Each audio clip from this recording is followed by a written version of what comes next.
오늘 우리가 함께 은혜 받을 하나님 말씀은 갈라디아서 6장 11절부터 18절 말씀까지 되겠습니다. 내 손으로 너희에게 이렇게 큰 글자를 쓴 것을 보라. 무릇 육체의 모양을 내려하는 자들이 억지로 너희에게 할례를 받게 함은 그들이 그리스도의 십자가로 말미암아 박해를 면하려 함뿐이라. 할례를 받은 그들이라도 스스로 율법을 지키지 아니하고 너희에게 할례를 받게 하려 하는 것은 그들이 너희의 육체로 자랑하려 함이라. 그러나 내게는 우리 주 예수 그리스도의 십자가 외에 결코 자랑할 것이 없으니 그리스도로 말미암아 세상이 나를 대하여 십자가에 못 박히고 내가 또한 세상을 대하여 그러하니라. 할례나 무할례가 아무것도 아니로되 오직 새로 지으심을 받은 것만이 중요하니라. 무릇 이 규례를 행하는 자에게와 하나님의 이스라엘에게 평강과 긍휼이 있을지어다. 이후로는 누구든지 나를 괴롭게 하지 말라. 내가 내 몸에 예수의 흔적을 지니고 있노라. 형제들아, 우리 주 예수 그리스도의 은혜가 너희 심령에 있을지어다. 아멘. 오늘 제목은 나의 자랑입니다. 자랑은 자기와 관계에 있는 것을 다른 사람에게 드러내서 뽐내는 것을 말합니다. 지난주에 서울대학교 발전 재단이 대학교 다니는 재학생의 부모들에게 차량용 스티커를 나누어 줘서 차에 붙이고 다닐 수 있도록 이렇게 한 것이 큰 논란이 되기도 했습니다.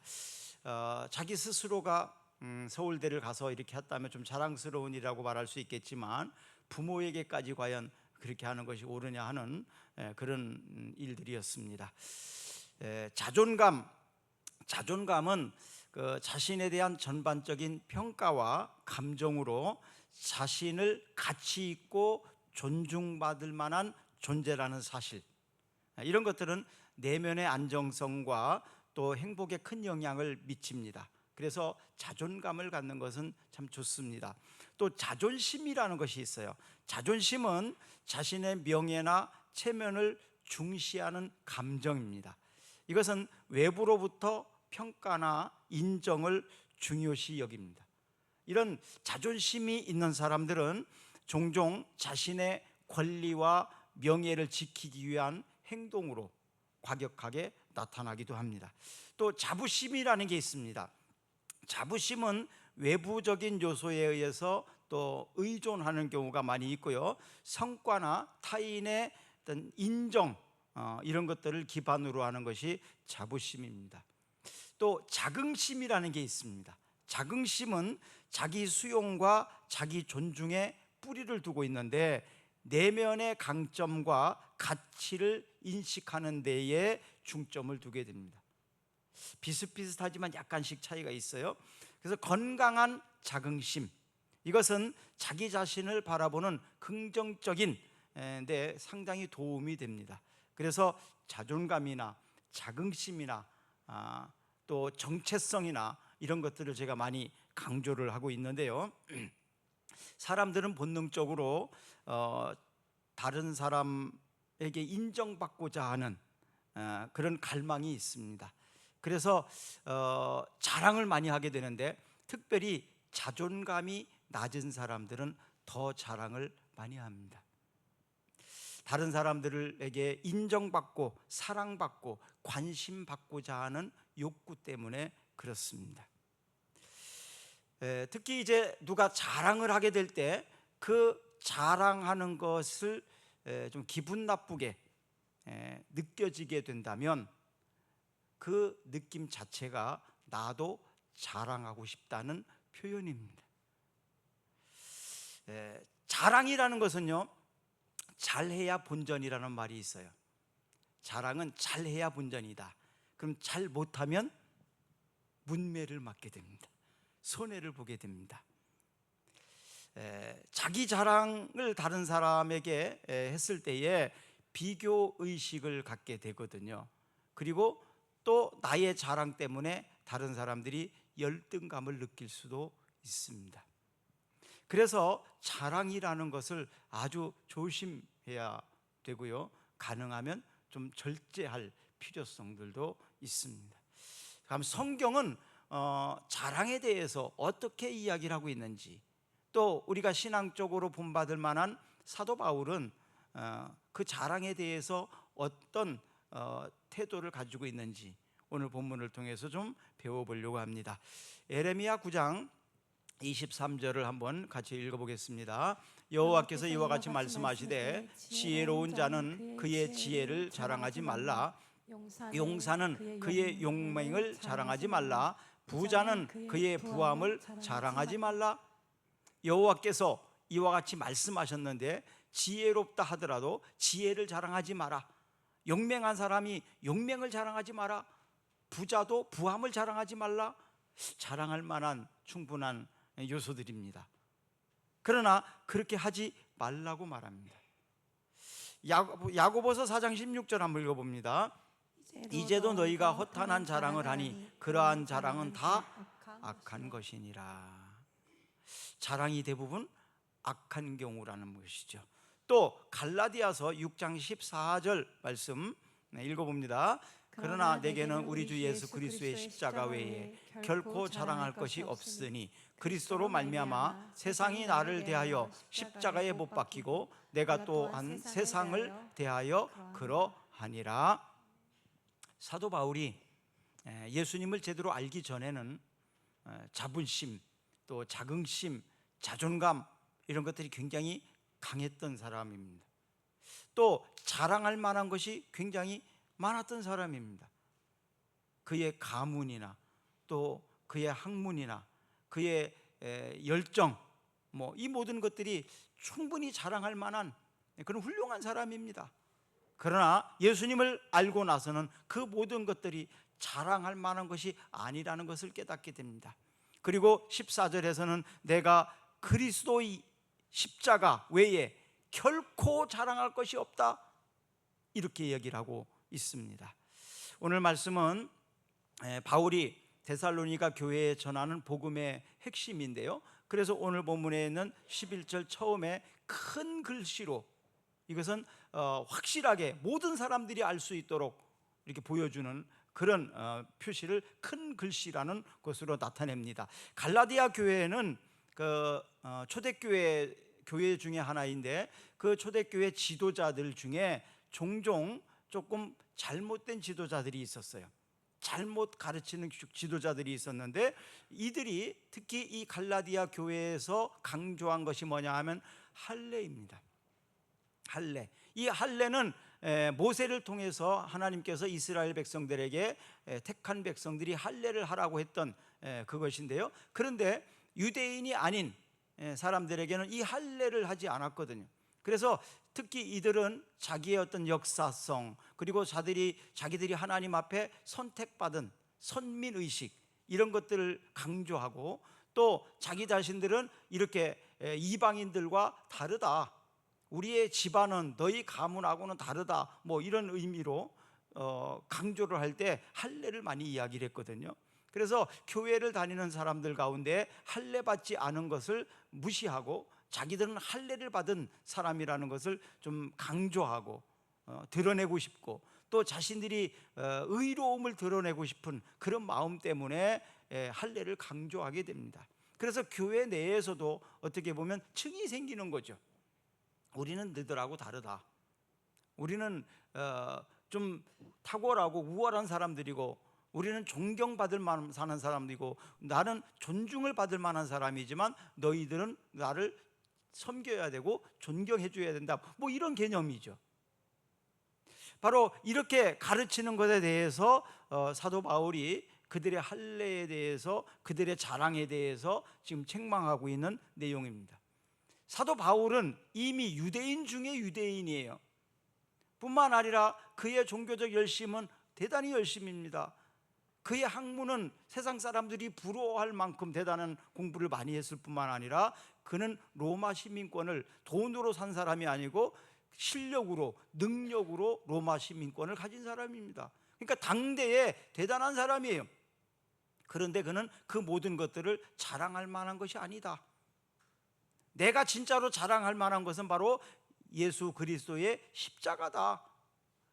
예수님의 십자가는 사람을 살리는 일이니까, 또 그것으로 말미암아 자기가 구원받았으니까 그는 그것에 대한 경험을 그렇게 말하고 있는 것입니다. 고린도후서 11장 30절을 한번 또 봅시다. 내가 부득불 자랑할진대 내가 약한 것을 자랑하리라. 사도 바울에게 당신이 자랑할 만한 것이 있다면 뭡니까? 이것도 저것도 아니고 나의 약함을 자랑한다. 나의 약함을 자랑한다. 이런 의미에는 내가 약해짐으로 나를 드러내지 않으므로 복음이 드러나고 하나님이 영광을 받으실 수 있기 때문에, 또 사람들과의 관계에서 아까 말씀드린 대로 자랑을 하게 되면 비교의식을 갖게 되고, 또 자기 자신의 약함이 드러나서 부끄러움이 드러날 수도 있고 그렇잖아요. 그런데 나의 약함을 자랑하게 되니까 오히려 상대방을 높여주는 거예요. 상대방을 자부심을 갖게 하고 자존감을 갖게 하고 상대방에 대해서 그렇게 할 수 있는 거이기 때문에 오히려 나의 약함을 자랑한다라고 이렇게 표현을 하고 있습니다. 사도 바울은 자기 자신이 드러남으로 인해서 복음이 가리워질까 염려를 한 것입니다. 내가 나의 자랑 때문에 다른 사람들이 부끄러운게 되지 않게 하기 위해서, 다른 사람의 체면을 떨어뜨리지 않기 위해서 오히려 다른 사람을 세워주고 높여주기 위해서 자기 자신의 약함을 자랑한다는 거예요. 모든 지식 중에서 가장 좋은 지식은 뭘까요? 탁월한 지식은 뭘까요? 하나님을 아는 지식이라고 성경은 말합니다. 모든 의로움 중에서 가장 의로움은 무엇일까요? 우리가 말하는 도덕, 윤리가 아니라 하나님의 의로우심, 또 하나님이 의롭게 하신 것입니다. 빌립보서 3장 8절과 9절을 한번 읽어봅니다. 또한 모든 것을 해로 여김은 내 주 그리스도 예수를 아는 지식이 가장 고상하기 때문이라. 내가 그를 위하여 모든 것을 잃어버리고 배설물로 여김은 그리스도를 얻고 그 안에서 발견되려 함이니 내가 가진 의는 율법에서 난 것이 아니요 오직 그리스도를 믿음으로 말미암아 것이니 곧 믿음으로 하나님께로부터 난 것이라. 의라, 난 의라. 자, 그렇게 말씀했죠. 그대로 거짓 교사들은 그러면 사람들에게 할례를 주장하고 자기 자랑을 하는 것은 무엇 때문일까요? 사람들에게 칭찬받고 싶고 또 자신이 어떤 이익을 위해서 일하는 사람들이라는 거죠. 바울은 반대로 나 자신을 높이고 세우고 칭찬받는 것이 아니라 다른 사람을 세워주고 칭찬해주고 격려하는 데 목적이 있습니다. 그래서 나의 의의를 주장하지 않습니다. 오히려 상대방이 잘한 것을 박수쳐 줍니다. 17절 한번 읽어봅니다. 이후로는 누구든지 나를 괴롭게 하지 말라. 내가 내 몸에 예수의 흔적을 지니고 있노라. 이 엄청난 거죠. 나는 예수님의 흔적을 가지고 있다. 나는 예수님처럼 섬김을 통해서 나는 하나님의 영광을 위해서 살아온 나의 흔적이 있다. 이것을 다른 표현으로 한다면 나는 하나님이 보호하는 사람이다. 나는 하나님의 사람이다. 이런 표시죠. 요즘에 유전자 이런 거 있잖아요. 유전자, 부모의 유전자를 자식이 가지고 있잖아요. 그러면 부모의 흔적을 자식이 가지고 있는 거예요. 부모의 유전자를 가지고 있으니까. 바로 예수 그리스도의 흔적을 가졌다는 얘기는 예수 그리스도의 유전자를 가지고 있다는 의미입니다. 내가 하나님의 사랑을 가지고 있다는 얘기입니다. 내가 하나님의 능력을 가지고 있다는 얘기입니다. 내가 예수 그리스도의 이름을 가지고 있다는 얘기입니다. 여러분, 이것이 얼마나 대단한 일인지 아십니까? 부모의 유전자를 가지고 있다면 그것은 누가 뭐라고 해도 부모의 자식입니다. 그 부모가 아주 대단한 분이라면요, 엄청난 상속을 해줄 수 있는 분이라면요, 우리는 법적으로 그것을 받을 수 있는 자격을 가지고 있는 사람입니다. 하나님의 유전자를 가지고 있는 사람, 하나님의 이름을 가지고 있다는 것이 얼마나 큰지 아십니까, 여러분? 우리가 이 세상에서 알 수 없고 할 수 없고 이길 수 없는 얼마나 수없이 많은 것들이 있어요. 그런데 그 권세 앞에 예수 그리스도의 이름이 얼마나 대단한지 아십니까? 쉽게 하면 여러분들이 밤중에 꿈에서 막 시달렸을 때, 막 도망다니고 있을 때, 그때 한번 외쳐보세요. 예수 그리스도, 예수 그리스도의 이름으로 물러가라고 한번 외쳐보세요. 순식간에 사라집니다. 순식간에 평안해집니다. 예수 그리스도의 이름이라는 게, 그 예수 그리스도의 권세라는 것이 얼마나 대단한지 한번 경험해 보십시오. 또 어떤 위기 앞에서, 어떤 위험 앞에서 예수 그리스도의 이름을 한번 외쳐보세요. 예수 그리스도의 이름으로 한번 기도해 보세요. 그 예수 그리스도의 이름이, 예수 그리스도의 권세가 얼마나 대단한지요. 이것은 경험해 본 사람들은 다 동의하실 것입니다. 바로 우리에게는 그 예수 그리스도의 이름이 있어요. 다시 말하면 예수 그리스도의 이름을 사용할 수 있는 권세가 있다 이 말입니다. 너희가 내 이름으로 무엇이든지 구하면 내가 시행하리라. 바로 예수 그리스도의 이름을 내가 사용할 수 있는 권한이 있어요. 요즘 말하면 인감도장을 가지고 있다는 얘기입니다. 쓰고 밑에다가 예수 그리스도, 그리고 내가 도장을 찍으면 되는 거예요. 그러면 예수 그리스도의 이름으로 청구서가 날아가는 것입니다. 예수 그리스도의 이름이 보장되는 것이다 이 말입니다. 이런 권세가 얼마나 대단하냐. 이것이 바로 17절에서 사도 바울이 말한 이야기입니다. 나는 예수 그리스도의 흔적을 가지고 있는 사람이다. 골로새서 1장 23절 24절 한번 읽어봅니다. 만일 너희가 믿음에서 거하고 터 위에 굳게 서서 너희 들은 바 복음의 소망에서 흔들리지 아니하면 그리하리라. 이 복음은 천하 만민에게 전파된 바요, 나 바울은 이 복음의 일꾼이 되었노라.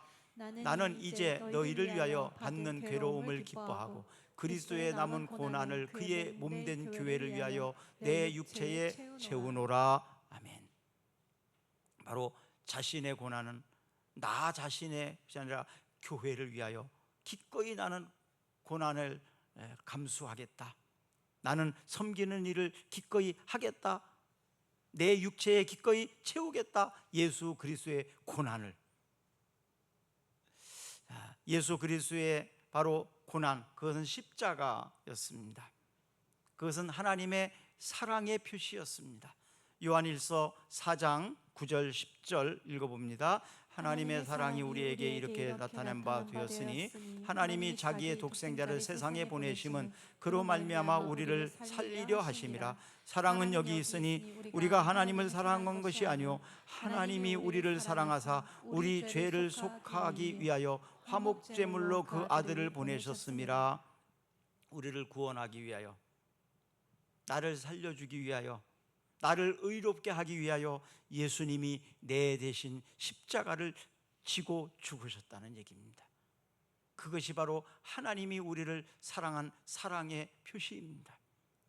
아들을 아낌없이 주시니가 무엇을 더 못 주시겠느냐, 또 그렇게 표현을 합니다. 예수님이 지신 십자가, 이 사랑은 멈출 수 없는 하나님의 사랑입니다. 또 의심할 수 없는 하나님의 사랑입니다. 하늘을 두루마리 삼고 바다를 먹물 삼아도 다 기록할 수 없네. 이것이 바로 하나님이 우리를 향한 사랑입니다. 하나님께서 내게 베풀어 주신 은혜입니다. 우리는 부모님의 은혜를 말할 때 그런 표현을 쓰잖아요. 무엇으로 부모님의 은혜를 내가 다 기록할 수 있겠어요? 하나하나 생각하면 생각할수록 계속 나오게 되죠. 부모님이 내게 주신, 나를 사랑해 주신, 나에게 베풀어 주신 그것을 누가 다 기록할 수 있겠습니까? 하나도 빼놓지 않고. 하나님의 사랑은 이보다 얼마나 더 크겠습니까? 하늘을 두루마리 삼고 바다를 먹물 삼아도 다 기록할 수 없는 하나님의 사랑, 그 하나님의 사랑이 내게 있고 여러분들에게 있다는 얘기입니다. 로마서 5장 8절 보면 우리가 아직 죄인 되었을 때에 그리스도께서 우리를 위하여 죽으심으로 하나님께서 우리에 대한 자기의 사랑을 확증하셨느니라. 우리가 아직 죄인 되었을 때에, 우리가 하나님의 사랑을 충분히 받을 만한 어떤 여건과 조건을 갖춘지 않은 상태에서 이미 하나님은 우리를 사랑하셨다는 얘기입니다. 사랑이신 하나님을 자랑하지 않을 수가 없지요. 하나님의 사랑은 그래도 사랑입니다. 그럼에도 불구하고 사랑입니다. 변하지 않는 끝까지 사랑입니다. 우리는 하나님의 사랑을 자랑할 수밖에 없습니다. 하나님이 내게 베풀어 주신 그 사랑, 그 사랑이 바로 예수 그리스도를 통해서 나타난 사랑, 바로 십자가 사랑입니다. 그래서 바울은 십자가를 자랑한다라고 말하는 거예요. 우리를 죄 가운데 속량, 갈라디아서 3장 13절 한번 읽어볼까요? 그리스도께서 우리를 위하여 저주를 받은 바 되사 율법의 저주에서 우리를 속량하셨으니 기록된 바 나무에 달린 자마다 저주 아래에 있는 자라 하였음이라. 저주에서 우리를 속량했다. 옛날에는 구속했다라는 우리 이렇게 번역을 했는데요, 속량으로 번역을 요즘에는 많이 하더라고요. 이것은 헬라어로 아폴레트로시스라고 하거든요. 아폴레트로시스. 이것은 노예의 몸값을 지불했다, 그런 의미예요. 내가 노예였는데 내 몸값을 지불하고 나를 노예 가운데 샀다. 그리고 나를 종으로 삼은 게 아니라 자유를 주셨다, 그런 의미입니다. 그러니까 내가 빚을 졌는데 그 빚을 지면 빚쟁이가 되는 거잖아요. 그 빚으로 인해 내가 노예가 되는 건데 내가 진 빚을 다 갚아준 거예요. 그럼 나는 빚으로부터 이제는 자유할 수 있잖아요. 바로 그런 의미입니다. 그래서 구속과 같이 사용하지만 약간의 좀 차이는 있습니다. 또 로마서 3장 24절에 보면은요, 그리스도 예수 안에 있는 속량으로 말미암아 하나님의 은혜로 값없이 의롭다함을 얻은 자 되었느니라. 그러니까 우리가 예수 안에서 속량을 받았다. 그래서 하나님의 은혜로 이제는 값없이 내가 어떤 대가를 지불해서가 아니라 내가 의롭다함을 받았다, 이런 얘기입니다. 하나님이 나를 의롭게 하셨다. 그래서 로마서에는 이것을 많이 강조를 하게 되는데, 로마서 전체의 주제는 뭐냐면 칭의입니다. 의롭다고 칭했다, 그런 뜻이에요. 내가 원래 의로운 사람은 아니에요. 그러나 나는 의로운 사람으로 인정되었다, 이 말입니다. 누구나 사람들은 자유를 원합니다. 그런데 자유할 수 있을까요? 완전한 자유를 누리는 사람은 누구입니까? 사람은요, 스스로가 완전한 자유를 누릴 수가 없습니다. 그런 능력이 없습니다. 질병으로부터도 자유롭지 못합니다. 경제적인 압박으로부터도 자유롭지 못한 경우가 많이 있습니다. 정신적으로도 자유롭지 못할 경우가 참 많습니다. 권력 면에서도 자유롭지 않은 경우가 많이 있습니다. 요즘에 읽고 있는 열왕기 하가 이제 내일이면 끝나는데요, 열왕기에 보면 여호야김이 나옵니다. 여호야김 왕인데요, 여호야김이 바벨론에 대항하다가 죽습니다. 그의 아들 여호야긴이 이제 즉위를 하게 되는데 3개월 만에 바벨론에 잡혀갑니다. 그래서 37년간 옥살이합니다. 그래서 37년 만에 풀려나게 되는데 이제 시드기야라는 사람이 등장을 하게 되는데, 이 시드기야는 유다의 마지막 왕입니다. 유다의 마지막 왕이 시드기야인데, 이 시드기야는 여호야김의 동생입니다. 여호야김의 동생인데 원래 마따니아라는 이름을 가진 사람인데 바벨론이 그를 왕으로 세우면서 시드기야로 이름을 바꾸어요. 그것은 뭐냐 하면 바벨론의 꼭두각시 왕이라는 얘기입니다. 그런 의미예요. 그런데 이 시드기야가 바벨론에게 그렇게 불복하고 바벨론을 자기의 형이나 뭐 또 자기의 가족이나 또 민족을 다 포로로 잡아가고 그랬던 나라 아닙니까? 그러니까 바벨론을 좋게 볼 수는 없죠. 그래서 이 시드기야가 바벨론이 왕으로 세웠지만 바벨론을 대항하기 위해서 계획을 짭니다. 어떤 계획이 있느냐 하면 이 유다 주변에 작은 나라들이지만 좀 힘이 있는 나라들이 많이 있었어요. 두로, 시돈, 모압, 에돔, 암몬 이런 나라들이에요. 이런 나라는 부족인데 주변에 있었고, 그 중에 또 큰 나라가 하나 있는데 애굽입니다. 그러니까 이 나라들과 연합을 하게 되면 바벨론에 우리는 충분히 대항해서 이길 수 있다. 우리 힘을 합치자. 그래서 이렇게 동맹을 맺습니다. 그런데 막상 위기가 닥치니까 아무도 안 도와줍니다. 결국 그래서 유다는 멸망당합니다. 그러니까 사람의 계획과 사람의 생각은 할 수 있거라고, 충분히 할 수 있을 거라고 생각을 하고 동맹도 맺어보지만 사람의 마음은 또 바뀌지요. 막상 힘들고 어려울 때 도움이 되지 않더라 이 말입니다. 우리도 세상에 살면서 많은 어려움과 이런 위기, 이런 걸 대처하기 위해서 준비를 합니다. 그런데 그것이 허무하게 아무런 도움이 안 될 때가 참 많습니다. 그게 사람이든 그것이 돈의 문제이든, 자, 우리는 그럴 때마다 사람을 믿지 마라. 믿는 도끼에 발등 찍힌다, 이런 말을 많이 합니다. 이 시드기야 왕이 믿고 있었던 주변 나라들, 차라리 그들이 동맹을 안 했더라면 나라는 멸망하지는 않았을 거예요. 안 도와줄 거면 못 도와주겠다고 처음부터 얘기를 하든가.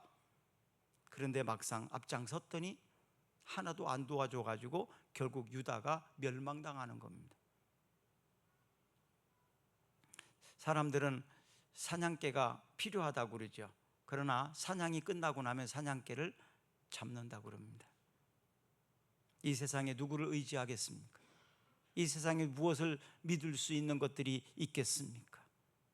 그런데 이 사랑을 끊을 수 없는 분이 계신데 하나님 사랑입니다. 하나님은 그래도 사랑하십니다. 하나님 우리를 사랑하시되 끝까지 사랑하십니다. 하나님의 사랑은 변치 않는 사랑입니다. 그러니 그 하나님의 사랑을 자랑할 만하지 않겠습니까? 그 사랑을 내가 받고 있다는 것이 얼마나 대단한 일입니까? 예수 그리스도의 십자가는 하나님의 능력입니다. 그래서 하나님의 능력을 자랑합니다. 왜냐하면 나를 구원하셨으니까요. 나를 의롭다고 할 수 있는 모든 대가를 속량하셨으니까요. 고린도전서 1장 18절 한번 읽어봅니다. 십자가의 도가 멸망하는 자들에게는 미련한 것이요 구원을 받은 우리에게는 하나님의 능력이라. 십자가의 도, 그 믿지 않는 사람들에게는 아무런 의미가 없어요. 그러나 십자가의 도를 믿는 사람은 하나님의 능력이다. 바로 구원이 있기 때문에 그렇습니다. 고린도전서 1장 23절과 24절 읽어봅니다.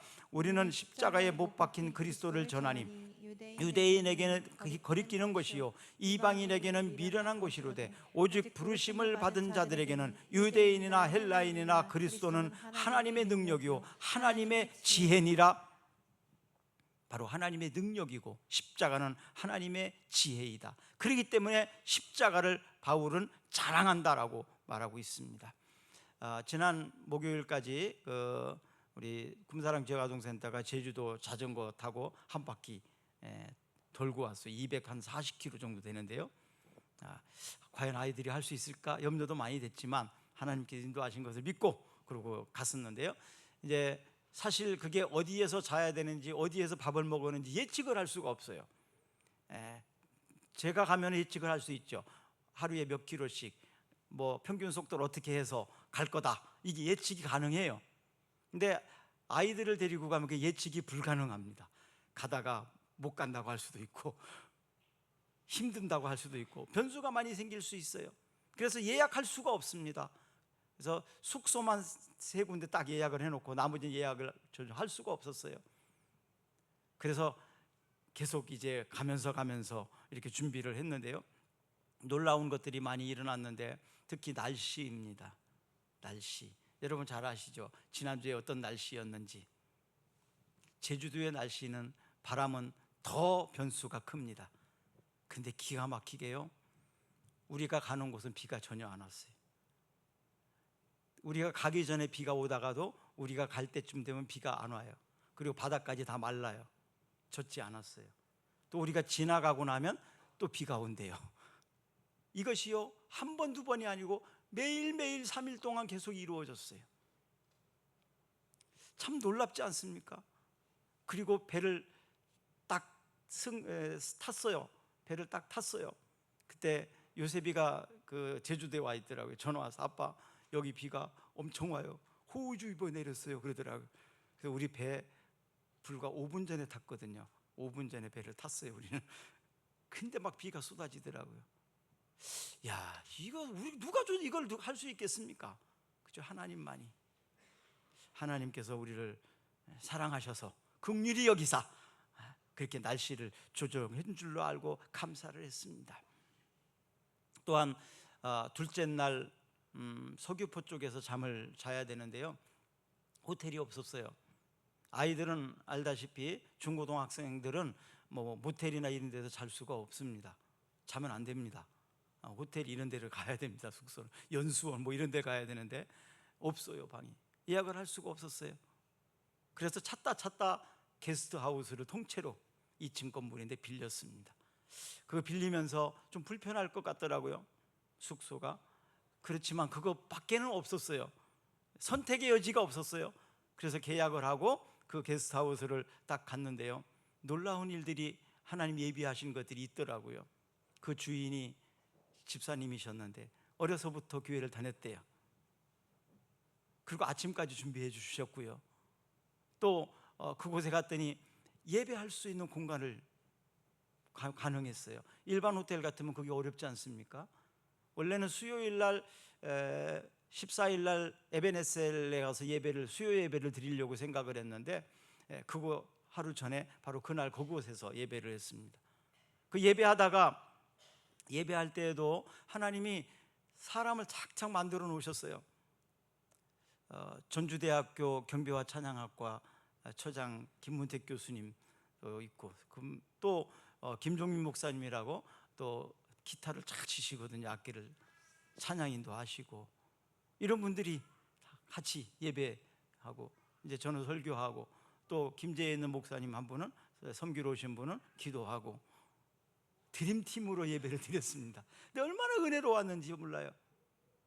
근데 기타를 가지고 갈 수 없었잖아요. 어떻게 했겠어요? 기타가 있으면 악기가 있어야 되는데, 놀라운 사실은 그 게스트하우스 주인장이요, 기타를 배우러 다닌대요. 그런데 그 기타가 아주 좋은 기타, 비싼 기타를 가지고 있다고 그 기타로 했어요. 그러면서 예배를 하면서 너무 감격스럽고, 하나님이 지금까지 인도하신 것을 너무 감사하고, 또 앞으로 인도할 것을 감사하면서 하나님을 찬양하면서 선곡을 했는데, 그래서 제가 우리 재직방에다가 그거를 올렸어요. 가장 좋은 것을 주시는 하나님. 두 번째는 거친 길 위를 걸어갈 때에도 또 하나님의 은혜, 뭐 이 세 곡을 찬양을 했거든요. 그래서 이제 그러고 이제 다음 날 예배를 다 마치고 이제 다음 날 아침에 또 됐잖아요. 우리 여기 있는 학생 하나가 저한테 와서, 목사님 큰일 났어요. 왜? 비 온대요. 비 온다는데요. 여기 보니까 비 온다는데요. 그래서 제가, 그거 나한테 가지고 오지 마라. 그거하고 나하고는 다르다. 하나님 비 주시면 비 주시는 대로, 안 주시면 안 주시는 대로 우리는 그냥 감사하고 할 것이지, 미리 왜 걱정하냐? 미리 왜 걱정하냐? 내일 일은 내일이 걱정할 일이요, 내가 걱정할 일이 아니다. 저의 신앙은 그렇습니다. 하나님이 주시는 대로, 주신 여건에 따라서 감사하며 한 걸음 한 걸음 가면 되지, 뭐 미리부터 걱정을 합니까? 그런데 비 왔나요? 안 왔나요? 안 왔죠. 우리가 염려하는 것은, 이거는 하나님의 계획과 다릅니다. 우리는 하나님이 인도하시는 대로, 그냥 감사하면서 그렇게 가면 되는 거예요. 자, 그래서 우리가 믿는 하나님이 어떤 하나님이라는 것을 3박 4일 동안 우리 학생들, 청년들이 체험하고 왔습니다. 하나님이 어떻게 기가 막히게 인도하셨는지를, 그리고 거의 불가능한 것 같은 것도 사람들을 준비시켜서 다 하셨어요. 목포에 도착할 때에도 해상 케이블카를 타고, 또 식당들이, 예약하려고 했던 식당들이 다 퇴근 시간이 다 끝나더라고요. 그래서 어떤 한 사람을 통해서 식당을 전화를 했더니 기다려준대요. 퇴근 안 하고 기다려준다고 그러더라고요. 그래서 그분들이 9시 반 넘어서 퇴근하셨어요. 우리 밥 다 주고 그러고. 그래서 이런 것들이 그냥 사람의 생각으로 될 수 있을까요? 그분은 처음 보는 분입니다. 그냥 전화로만 통화한 한 분이에요. 그런데도 우리가 학생들이 지금 제주에 이렇게 나와가지고 이런 상황인데 밥 먹고 갈 수 있겠냐고. 그런데 지금 가면